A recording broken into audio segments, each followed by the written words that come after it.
Alors je vais être honnête avec vous. J'ai rien préparé. J'ai absolument rien préparé. Ça va sortir du cœur. Donc, et là, comme je me suis dit quand même, j'ai préparé dans ma tête, on va dire tout de même. Je me suis dit de quoi je vais parler.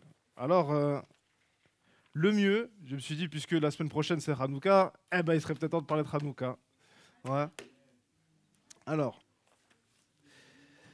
vous savez, Hanouka, c'est la fête de quoi déjà? Pour comme de la lumière, d'accord? Ouais. Mais qu'est-ce que ça veut dire? D'accord? Mais Hanouka existe avant Yeshua, non? Ok, alors, comment.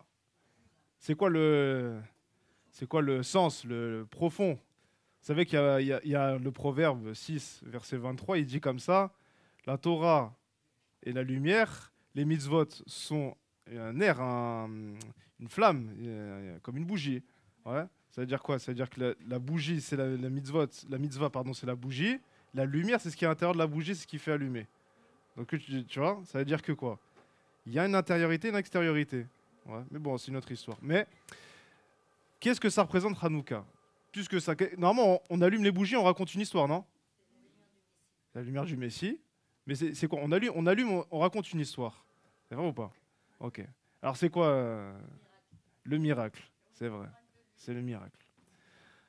Alors vous savez, plus étonnant dans Hanouka, c'est que ça, officiellement, ça n'apparaît pas dans la Torah. Il n'y a pas de commandement et Hachem dit à Moshe, tu feras le 25 qui se lève, Hanouka, et vous allumerez les bougies, etc. etc. C'est une fête, midera banane, c'est-à-dire euh, c'est les autorités rabbiniques, ou du moins on va dire les autorités de l'époque, qui ont mis cette fête-là. Ouais. Alors comment c'est possible? Il y a d'un côté, la Torah nous dit tu ne rajouteras pas, tu n'enlèveras pas au mitzvot, et d'un autre côté, on voit qu'il y a des choses comme ça. Et on pouvait voir dans le livre d'Esther, de Purim, le livre d'Esther, où il est dit, voilà, et le peuple et la communauté a pris sur lui de fêter le Purim, etc. On pourrait se poser la question, mais comment et de quelle autorité il fait ça? Il ajoute une mitzvah de faire la fête de Purim. Ouais. D'autre part, c'est la victoire, pas juste un miracle qui s'est passé, c'est un miracle particulier. C'est-à-dire, c'est un miracle, comment on pourrait dire?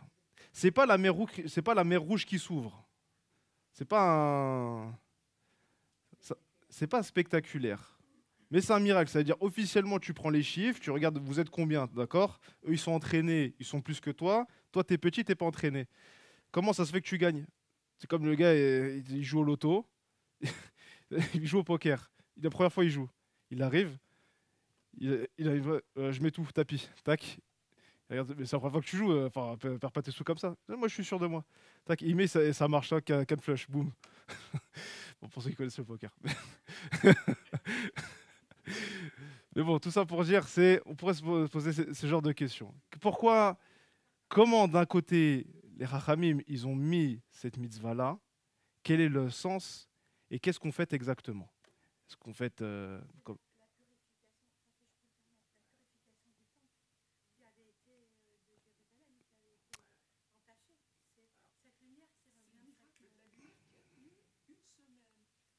Ouais.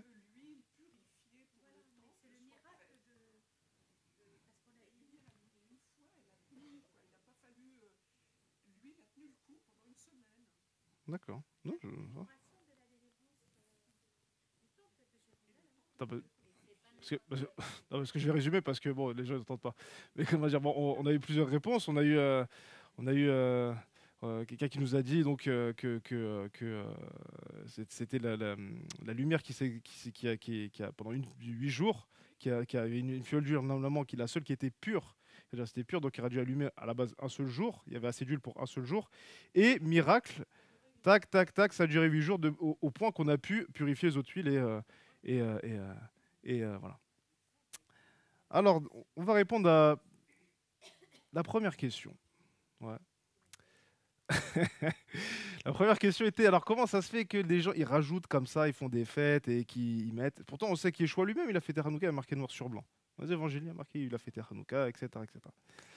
Donc alors, c'est aussi la fête de la tradition juive, justement. Parce que c'est aussi la victoire sur les Grecs. Yavan, la mauvaise, comme on dit dans la prière. Celle qui était à une époque où elle était mauvaise. Et les Grecs ont voulu, comment on pourrait dire, assimiler le peuple d'Israël. C'est-à-dire qu'ils l'ont envahi, ils avaient une domination donc, on va dire politique. Mais plus que ça, on va pas faire que de la domination politique. Ils disent même, on va pas vous emmener comme à Babylone, on vous retire de la terre, on vous met dans une autre terre, etc. etc. Vous restez là, il n'y a pas de problème. Vous voulez le temple, il n'y a pas de problème. Vous voulez rester là, il n'y a pas de problème. Mais à partir de maintenant, on va dans les gymnases. À partir de maintenant, on va faire le sport, on va faire plein de choses, on va faire la philosophie, etc., etc. Bon, je vais rester sur ma question. Alors, dans un premier temps, Hachem, il a dit, créons l'homme, selon notre image. Ouais.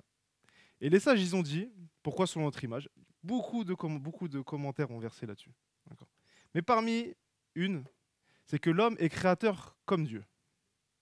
Il peut créer des enfants, il peut créer la peur chez une personne, il peut créer par des paroles, hein, j'entends, c'est-à-dire qu'il peut dire quelque chose de mauvais, la personne va recevoir ça et elle crée la peur.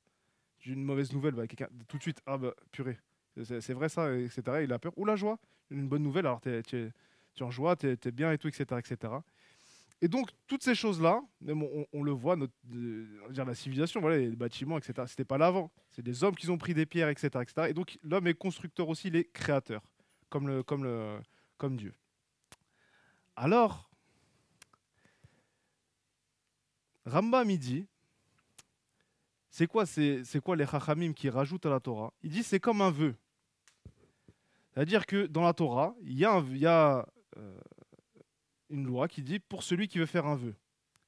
Il dit alors, il formule un vœu, je fais le vœu, comme on dit Blinéder, mais je fais le vœu de m'abstenir de pommes de terre. Ouais. Demain, je mange une pomme de terre, j'ai une faute. C'est vrai ou pas? Sinon, il ne fallait pas parler. D'accord? De la même manière, si une communauté a dit nous prenons sur nous de fêter le 25 qui se lève, Hanouka, etc., en allumant les bougies, etc., du ciel, on a entendu. On sait que c'est fixé. C'est pour ça que quand on dit la tradition juive, c'est pas que des choses, on pourrait dire des fois, on entend des trucs, commandements d'hommes ou autres. Il y a un impact dans le ciel. C'est-à-dire que l'homme a le pouvoir de créer une mitzvah. C'est pour ça qu'il y a des gens qui sont chassides, ils sont pieux, qu'on dit comme ça, on pourrait dire, pas ascètes, mais ils prennent des mitzvot en plus sur eux. C'est-à-dire que la Torah, par exemple, elle peut dire, je t'autorise le vin, et celui qui fait le vœu de Naziria, il s'abstient de vin. Pourtant, en vrai, la Torah, elle te dit, tu peux boire du vin. Et le Nazir lui dit, non, c'est vrai, la vérité, elle m'autorise, mais moi, je vais prendre sur moi, je fais le vœu de ne pas boire de vin. Et c'est une mitzvah, ça devient une mitzvah. Il a créé une mitzvah.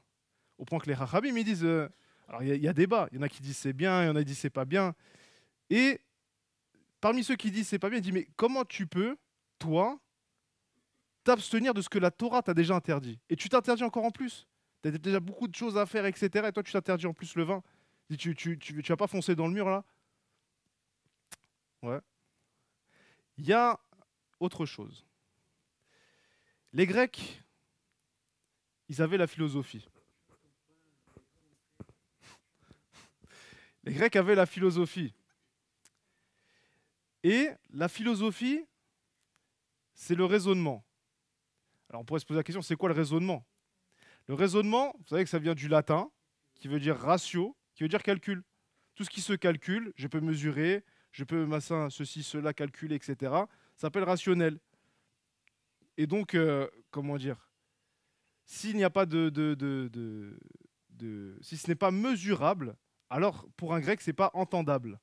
C'est-à-dire que par exemple, on ne peut pas, on ne peut pas, pour l'instant en tout cas, prouver que Dieu existe, parce qu'il est pas mesurable. On ne peut pas le mesurer. Il est plus... Donc le grec se dit, mais je comprends pas ce que tu me dis.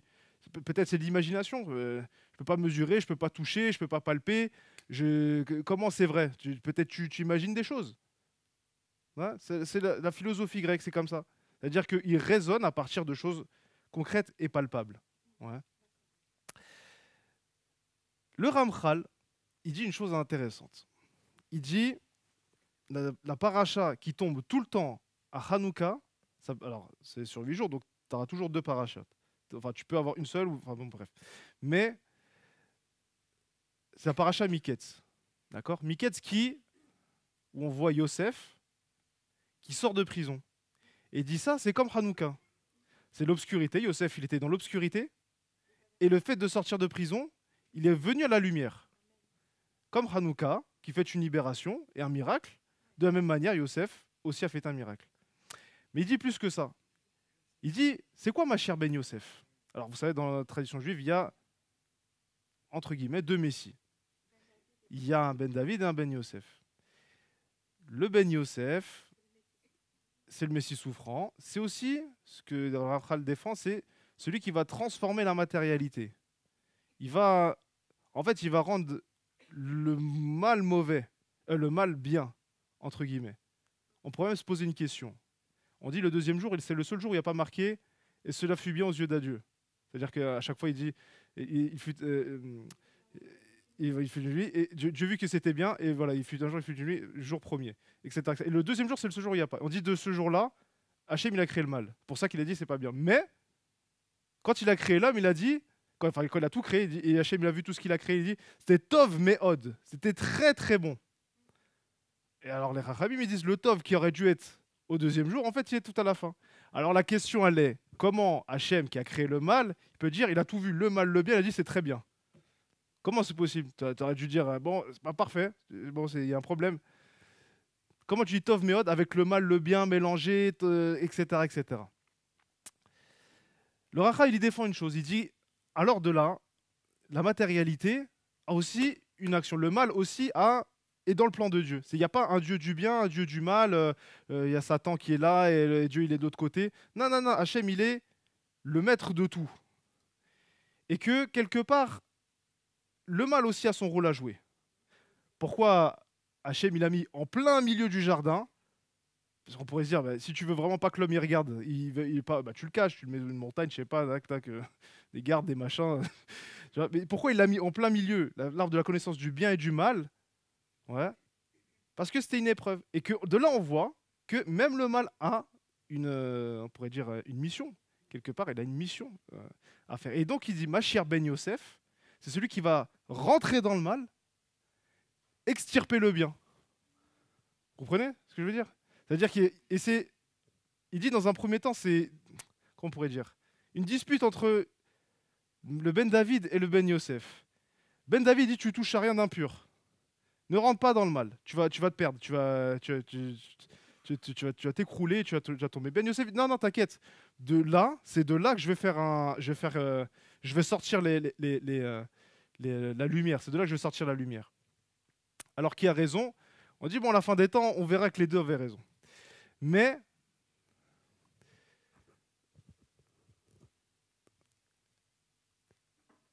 je reviens à ce que je disais sur les Grecs.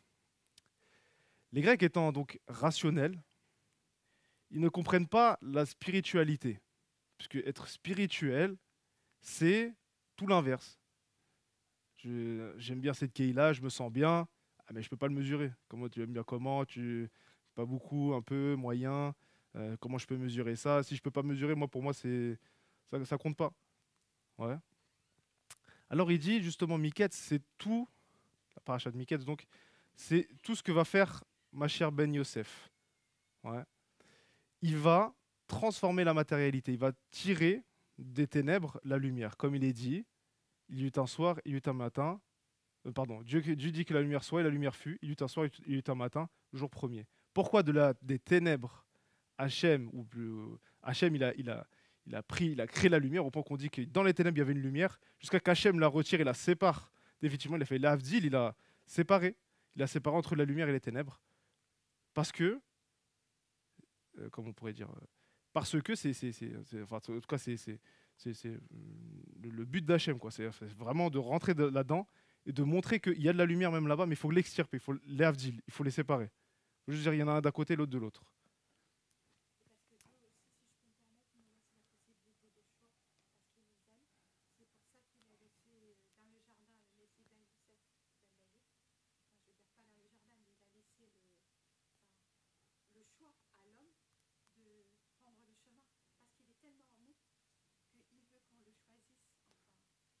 bien sûr. Mais regarde, juste pour te dire, ce que je veux te dire, c'est il y a pas, il y a pas de, comment on pourrait dire ça? Il n'y a pas de, il y a le mal, c'est vrai, mais il faut à nous de séparer, de mettre une barrière. D'accord? Ce qui est de mauvais, c'est quand on mélange tout. C'est-à-dire au point que, alors c'est pour moi, c'est moi qui le dis, hein, j'ai pas dit que c'était moi qui le dis, mais pour moi le mal, c'est que quelque chose de bien qui est pas à sa place. Une fois que tu le remets à sa place, ça devient bien. Ouais. Le porc, c'est interdit à manger. Bon, en vérité, tu peux le caresser, tu peux lui faire des bisous. Non, mais c'est vrai. Tu t'es ni impur, ni t'as transgressé. C'est vrai ou pas? Non, mais c'est vrai ou pas? Tuer, c'est pas bien, mais si on est en guerre, il faut y aller. Ouais. Mais bon, je rigole, hein, mais tout ça pour dire. Hanouka fait aussi, donc on a dit, un miracle. Mais pas un miracle comme les autres. Il fait un miracle improbable, on va dire comme ça. Mais je sais pas comment dire ça, mais c'est pas, ça n'a pas bouleversé la nature. Comme la mer Rouge. Voilà, ça n'a pas. Ouais, voilà. Non, pas spirituel, on va dire. Non, c'était physique. C'est-à-dire que l'armée a vraiment vaincu les Grecs. Ils- Oui, bien sûr. Bien sûr, on va y venir. Mais regarde, le miracle donc de Hanouka, c'est une petite armée composée de Cohen. C'est même pas des gendarmes, c'est des gens, ils ont connu le temple, et tout ça, et puis après, bah, ils ont vu l'assimilation, etc. Non, mais c'est pas possible, hein. Etc. Ils ont vu de plus en plus, on prend les armes. Et à eux, leur petit groupe, qui n'ont aucune formation militaire, ils ont vaincu les phalanges, avec les trucs, la hache, le machin, ils les ont éclatés. Comment c'est possible? Comment c'est possible? C'est ça qu'on essaie de vous dire, le miracle de Hanouka. La Grèce, c'est la matière. Leur conception de la divinité n'est que matière. C'est pour ça qu'il y avait un panthéon de dieux, mais il y avait, je sais pas combien. Ouais. Il y avait une montagne là-bas et c'est l'Olympe. Et ils avaient donc des statues, des machins, des trucs énormes, des panthéons, on appelle ça, machin, des temples énormes.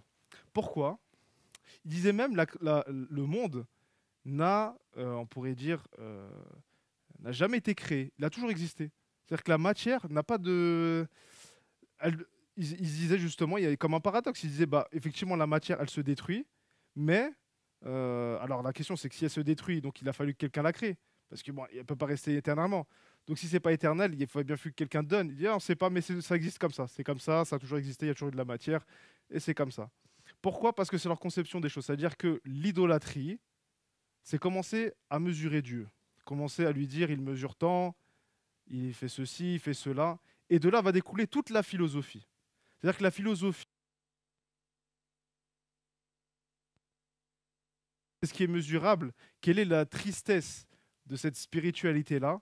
C'est de séparer, mais sans faire un lien. Hachem, il sépare, mais il fait un lien. Il y a le soir, il y a le matin, mais il y a la nuit, il y a le matin, mais il y a le soir. Qui est entre les deux? Et rêve, c'est aussi mélangé, justement. Donc, et quand on dit c'est rêve, c'est ce qui est mélangé. C'est entre le soir, c'est entre le matin. Et lui, il fait une jonction. Alors que les Grecs, c'était pas ça. C'était il y a d'un côté le dieu du tonnerre et d'un autre côté, il y a le dieu de la pluie ou de ce que vous voulez. Et il dit comme ça, le Ramchal, il dit c'est quelque part leur génie. C'est de là que toute la technologie elle est née. C'est-à-dire que bon, on sait que les Grecs, ils avaient un savoir quand même, il faut le dire, euh, conséquent. Bon, ceux qui lisent un peu l'Antiquité, machin, etc., ils verront dans les livres, il y a déjà beaucoup de choses, des choses. Moi, je dis, mais comment tu peux être aussi avancé? Comment tu as compris aussi? Parce que ils sont les Havdil, ils arrivent à séparer. Ils arrivent à dire, voilà, il y a d'un côté, ça c'est l'autre. Et pourquoi ils ont voulu assimiler? Ils ont commencé à dire, de la même manière que notre conception, il y a le dieu du tonnerre et le dieu de la pluie, il y a la Torah écrite, il y a la Torah orale. Alors, il dit, mais le grec, il regarde le- la Bible, il dit, bon, tu fais ça, mais il n'y a pas marqué. Tu m'as dit que c'est Torah écrite. Il n'y a pas marqué. Ouais. Et donc, ils ont commencé à dire, non, mais moi, le grec, j'ai pas besoin de Torah orale, j'ai pas besoin d'être initié au mitzvot. J'ai pas besoin que quelqu'un me montre. Il suffit de lire. Je lis même en français. Pourquoi ce serait forcément en hébreu? Je lis en français. Tac, tac. Et c'est bon, c'est mieux que toi déjà. Je comprends mieux la Bible que toi, qui a la Torah, tradition orale, qui a tout ça, etc., etc., on pourrait dire, voilà, qui lit la Bible à l'aune d'une certaine tradition et de ce que des grands de la génération ou on pourrait dire des autorités en tout cas ont dit. Il dit parce que nous c'est comme ça, il y a deux choses différentes, c'est toujours deux choses différentes, jamais on les rejoint. C'est-à-dire qu'au point que les Grecs eux-mêmes disaient que, comment on pourrait dire, tout est opposé. Il y a plein de choses qui sont l'amour et la mort, plein de choses. Il y a des concepts qui ne se rejoindront jamais. C'est ce qu'ils disaient. C'était vraiment leur conception des choses. Et donc, dans leur conception des choses, qui sont toujours à séparer les choses, à séparer les gens, voilà, donc d'être dans la matière, donc de ce qui est limité, et donc ce qui va donner un vide, ils vont séparer différentes choses. Ils vont commencer à dire, ah, mais la Torah orale, moi je sais pas. Dire, ah, mais pourquoi l'hébreu? On peut le faire en 70. On peut faire le- la Bible en grec. Donc vous savez qu'en plus la 70 c'est la première traduction de la Torah. Avant il n'y avait pas de traduction, on faisait tout en hébreu jusqu'à que viennent les Grecs et ont demandé la 70. Bon, les Chachamim ils ont accepté, mais ça a été en tout cas une première fois. Et donc toutes ces choses-là a été pour assimiler le peuple. C'est-à-dire que dans leur conception, ils se sont dit en fait on est les meilleurs. C'était un peu leur leitmotiv, on va dire comme ça. Et dans leur conception, qui se disait bah nous on est meilleurs, on dit on va apprendre au monde d'être les meilleurs. Vous savez la colonisation aujourd'hui qui fait tellement de bruit encore aujourd'hui, c'est né de là-bas. C'est né de ce qu'on appelle l'hellénisation. C'est-à-dire que les Grecs se sont dit mais il y a un savoir en nous, on va le diffuser et on va abattre tout ce qui ne se mesure pas. La religion, les concepts, je ne sais pas, telle ou telle chose. Et on avance. Et c'est ce qui s'appelait l'hellénisation. Au point que l'Égypte, on oublie, mais l'Égypte, il y avait Alexandrie. Pas Alexandra, mais, mais, mais comment dire, c'était un grand centre d'hellénisation. C'était un centre où vraiment il y avait beaucoup de livres, de philosophie, de grec. Là-bas, on apprenait le grec, la grammaire grecque. Il y a plein d'ailleurs de pères de l'Église qui étaient là-bas, qui ont appris le grec. Qui est d'ailleurs, on va en parler, mais c'est d'autant important pour nous qui voulons nous détacher des pères de l'Église, etc., pour entrer dans la tradition d'Israël. C'est d'autant important pour nous, mais en tout cas, c'était un centre important. Et que la racine de toute l'Europe, de tout ce que vous connaissez, la racine, c'est la Grèce, en vérité. Tout ce qui a été absorbé, c'est de la Grèce.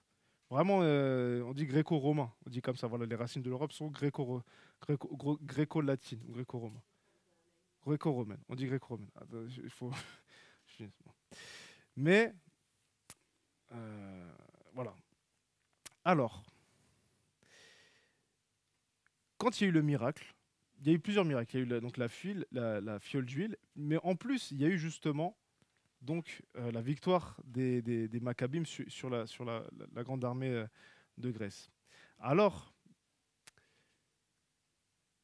c'est là, on va dire, où va rentrer l'illogique. Et ce que le grec ne peut pas comprendre. Le grec, il va prendre son maître et dire, tu as vu, ton armée fait ça, moi, mon armée, elle fait ça. T'es pas entraîné, moi, je suis entraîné. Je suis aguerri. Mes guerriers, ils ont fait tant et tant de batailles, ils ont des cicatrices, ils sont machin, etc. Et je donne pas cher de ta peau. Alors Hachem, quelque part, comme au temps de l'Égypte, il a dit, ah bon, d'accord, tu penses que tu es plus fort que moi, la Grèce. Très bien. Avec cette petite armée, je vais te ridiculiser, toi, la Grèce.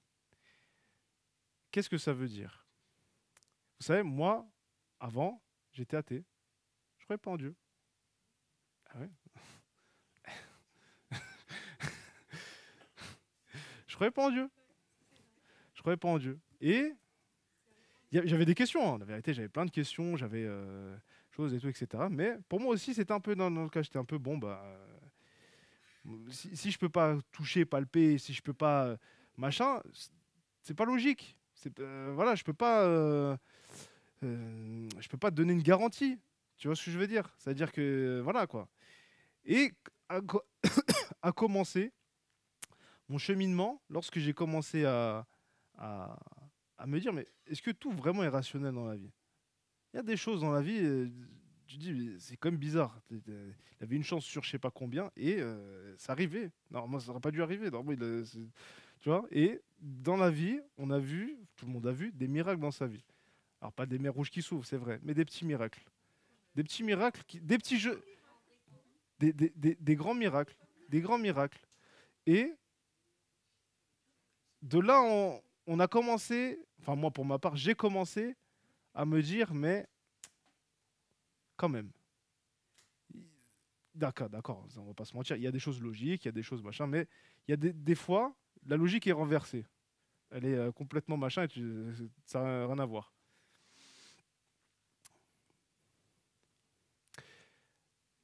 On va parler un peu de la Torah orale, puisque c'est quelque part un peu, Hanouka, c'est un peu la fête de la Torah orale.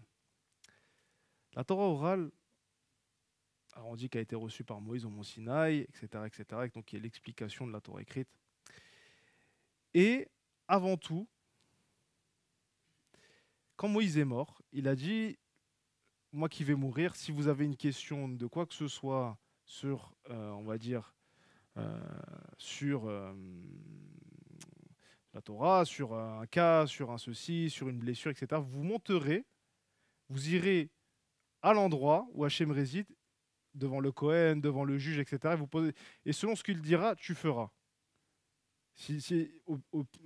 D'ailleurs, la Torah précise, si tu ne fais pas ce qu'il te dit, tu as une peine de mort. Tu es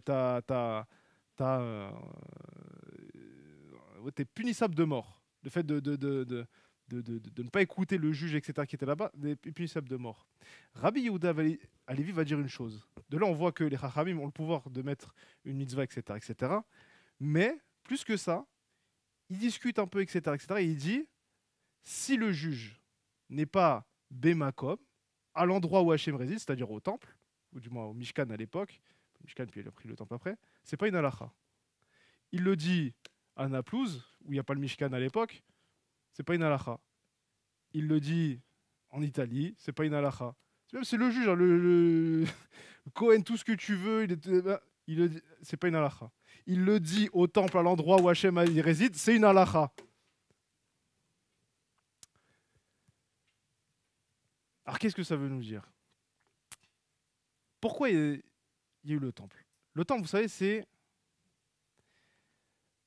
le lieu de la présence de Dieu, mais c'est aussi le lieu de la rencontre. Pourquoi je vous parle de ça? Hanouka prend son essence justement dans la fabrication du chandelier au temple. Au temple, on a fait un chandelier, et le premier jour, ils ont ramené tant de bœufs, et le deuxième jour, tant de bœufs, etc., jusqu'au huitième, qui est donc l'inauguration Hanouka. L'inauguration.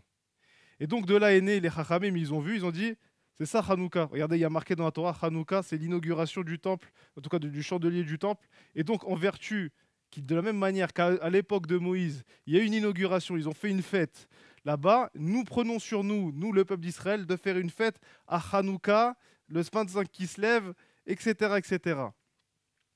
Pourquoi Rabbi Yehuda Levi, il dit que c'est à partir de cet endroit que le juge il donne une halakha? Parce que il y a la présence de Dieu. Ça veut dire que quelque part, enfin c'est même pas quelque part, la Torah orale, c'est Roi HaKodesh. Il dit, quand le juge était Bemakom, sur l'endroit, le Roi HaKodesh le saisissait et il disait la halakha. Et donc ça devenait donc comment on pourrait dire, une loi, ça devenait une loi. De là, on peut comprendre une chose. Vous savez, il y en a beaucoup qui disent la lettre tue, mais l'esprit vivifie. Je suis d'accord, mais je pense parfois certains ne comprennent pas tout. On peut prendre la lettre, dire comme ça, ceci, oui, d'accord, faut faire ça, ça t'a dit, ta, et sans réfléchir, sans faire quoi que ce soit, sans avoir de direction divine. Alors, la lumière, ce qu'on allume à Hanouka, c'est cette flamme. Pourquoi j'ai commencé en disant la Torah est une lumière et la mitzvah est son air, sa bougie? Pourquoi on a dit ça? Parce que justement, c'est-à-dire que la lumière, c'est quelque part la direction divine de Dieu. C'est-à-dire que c'est Dieu qui va te dire la halacha, de la même manière qu'il va te dire, comme les Grecs quelque part, tu prends le mesure, tac, tu as le droit, tu as tant de prières, 3 pas plus, tu dois faire ça, tac, tac, tu prends ceci, cela, voilà. Tu as tout des mesures, c'est-à-dire que la lumière qui était informe devient mesurable, elle devient concrète, d'accord, quelque chose où je peux mesurer, etc., etc. Mais alors, parfois, il faut aller au-delà de la lettre. Pourquoi? Mais comme on a dit, les Kohanim, ils n'avaient pas le droit de combattre. C'est vrai? À la base, ils n'avaient pas le droit de combattre. C'était des prêtres. Ils n'avaient pas le droit de combattre. Alors, comment la Torah a fait une fête d'une désobéissance? Comment la Torah a dit, on va faire la fête, que les Kohanim, ils ont désobéi à la Torah, et ils sont partis en guerre, et ils ont gagné? Ah, ils ont compris l'esprit. Ils ont dit, plutôt qu'on transgresse, qu'on meurt s'il le faut, qu'Hachem nous punisse s'il le faut, plutôt que le reste du peuple continue à s'assimiler. Ça veut dire quoi? Le temple lui-même, c'était ça la lumière. C'est ça qu'on appelle la lumière de Hanouka. Ça veut dire, c'est ça qu'on appelle quelque part la Torah orale. C'est le temple. Celui qui comprend ça, il comprend beaucoup de choses. D'accord? 2 minutes. Et donc, ouais, cette lumière, c'est ce qui va aller, comme on a dit, au-dessus de la Torah, mais c'est les grands principes. Et que parfois, on ne comprend pas pourquoi, mais on va dire, je sais qu'il y a marqué dans la Torah écrite que ça, c'est autorisé ou c'est interdit, mais je vais aller contre parce que j'ai compris qu'il y a plus grand. Ouais. Et c'est cette lumière-là. Je ne sais pas comment l'expliquer. Je n'ai pas préparé, hein, comme je l'ai dit, mais je vais essayer de mettre un mot dessus. Mais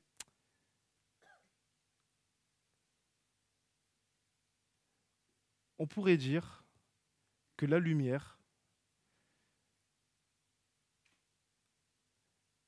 c'est cette... comment on pourrait dire ça? Peut-être pas compréhension parfaite, mais une vue claire. Une vue claire. Une vue claire. Vous savez, qu'est-ce qui différencie la lumière des ténèbres? Je suis dans le noir, je me cogne, boum, aïe, tac, boum, je vois pas où c'est. C'est-à-dire, non, regarde. C'est-à-dire que quand tu as la lumière, tu peux savoir où commence et où finit la chose. C'est-à-dire que c'est défini. Alors que tu es dans le noir, tu sais pas exactement. Oui, c'est plus ou moins ici, c'est plus ou moins. Tout est mélangé, tout est rêve, tout est mélangé. Alors, tu arrives à la lumière et tu vois tout. D'accord? Et là, tu peux plus te cogner. Tu dis, bah, là, ça commence ici. Voilà, le truc qui mesure tant. Je ne peux pas mesurer si je suis dans le noir. D'accord? Je suis obligé d'allumer la lumière et dire, voilà, ça mesure tant. D'accord? Et donc, cette lumière, c'est la lumière, qu'on pourrait dire, de Dieu. Quelle est cette lumière-là? Parce que, comme on l'a dit, les Grecs aussi prennent des mesures. Alors, quelle est la différence entre les mesures de Dieu et les mesures des Grecs? C'est que Dieu, il va relier. C'est ça qui est compliqué à comprendre. C'est-à-dire que le Ramchal, il appelle ce qu'on appelle le monisme. Monisme, ça veut dire, on ne dit pas qu'il n'y a pas de matière, qu'il n'y a pas de choses mesurables, mais que tout est relié à un. Tout est relié. Le mal, le bien. Ceci, cela. Tout est relié. Le mâle, femelle, tout est deux. Comme on dit, Ramchal, il dit lui-même, tout est deux. Esav, Yaakov, Ishmaël, Yitzhak. Toujours deux. Caïn et Abel. Tout est deux. Mais en fait, ça fait un qui fait la volonté de Dieu. Il y a quelque chose qui s'appelle volonté de Dieu qui est au-dessus de ça. C'est-à-dire qu'il n'y a pas de Esav il est mauvais, Ishmael il est mauvais. Le plan de Dieu. Le plan de Dieu. C'est comme ça. Alors, des fois, on peut se dire, mais t'es un peu bête, pourquoi tu... Non, mais c'est pas que je dis pas qu'il faut se laisser faire, etc. Je dis que l'histoire a une certaine direction, une volonté de Dieu. Et quelque part, que ce soit dans le dualisme, donc dans ce qu'on pourrait dire les opposés, l'un qui est comme ça, l'autre qui est comme ça, il y a quelque chose qui va les rassembler. Et c'est ça, la lumière de Dieu. Pourquoi je vous dis ça? Mais comment on a construit le temple? Ouais. Comment on a construit le temple? On dit Moïse, il fait, tu fais comme je t'ai montré sur la montagne. Ah, c'est-à-dire il vient de faire exactement ce qu'on appelle quelque part la lumière. Il a vu là-haut, il n'a pas dit c'est là-haut, c'est là-haut, c'est bon, tranquille. Il a fait, j'ai vu là-haut, je vais le faire en bas. Pourtant, vous voyez, je crois que c'est dans Ézéchiel, où on a les mesures du temple. Rien à voir, c'est complètement rien à voir. C'est des mesures, rien à voir. D'accord? Mais comment il a fait ça? Il a dit, alors, il y a une adaptation à faire pour notre monde, c'est concret dans la terre, mais c'est pas séparé. C'est pas il y a en bas et en haut, Dieu il est dans les cieux et nous on est sur la terre. Ça veut dire quoi? Qu'est-ce que c'est que le miracle? C'est ça qui va relier. C'est-à-dire que ton action que tu vas faire, Hachem, il a agréé. Il a dit, j'aime comme tu as été, et que ça, tu as vu clair dans mes dessins et dans mes projets, et que malgré tout, a priori, tu vas aller contre quelque chose, tu vas aller contre, entre guillemets, pas dire ma volonté, mais contre, on va dire un verset ou je sais pas, mais en fait, tu as compris ma volonté. Tu as été plus loin, tu as compris ma volonté. Ouais. Alors, Hanouka, c'est tout ça. Ça veut dire que c'est de dire, j'allume une lumière. J'allume pendant 8 jours pour me rappeler que la volonté de Dieu, elle dessine toute l'histoire. Que en vérité, la Grèce, Israël, ce ne sont que des acteurs de la volonté de Dieu. C'est ça qu'on a du mal à comprendre. On est tellement, des fois, reste dans la matière, etc., qu'on se pense que, ah, il y a ta, etc., tata.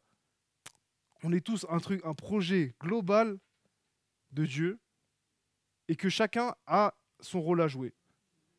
Et que parfois on peut se dire, ah, l'autre il m'a insulté, l'autre il me parle mal, j'aime pas aller là-bas, je suis ceci ou cela. Et que de nous, on doit se dire, si je suis là et que j'ai entendu ce qu'il m'a dit, si j'ai reçu une certaine critique, si j'ai reçu ceci ou cela, c'est pas un hasard. C'est-à-dire que oui, il n'a pas le droit de le faire. Oui, c'est interdit de le faire normalement. Néanmoins, pourquoi moi je suis là? Pourquoi Hachem m'a mis là, à cet endroit précisément, que j'entende ce qu'il m'a dit? Il y a une raison. D'accord. Pour conclure,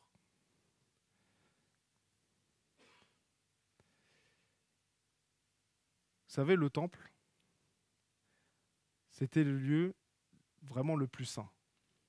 Le lieu où justement, il y avait que, alors il y avait la cour où tout le monde pouvait venir, le saint où il y avait que les Kohanim qui pouvaient aller, et le saint des saints où il y avait que le Kohen Gadol qui venait une fois par an. Où était le chandelier? Vous savez où il était le chandelier? Exactement, il était dans le lieu saint. Et que normalement, on allumait le chandelier, il y avait comme une petite vitre pour que la lumière elle se projette. Au point que, vous savez comment on faisait la prière avant, à l'époque du temple. Il y avait des synagogues, mais des gens s'approchaient du temple, ils voyaient même de loin, s'ils voyaient de la fumée qui sortait, alors ils faisaient Shema Israël, Hashem Eloheinu, parce qu'ils savaient que là, ils commençaient les Kohanim à faire Shema Israël, alors ils faisaient en même temps que le Shema Israël. D'accord? Qu'est-ce que ça veut nous dire à nous? La lumière dans l'obscurité, c'est de dire qu'avec l'aide de Dieu, j'arrive pas à le formuler, excusez-moi, si ça va aller avec... qu'avec l'aide de Dieu, je sais pas comment dire ça, mais on va, non, on va augmenter en Torah, on va monter une marche.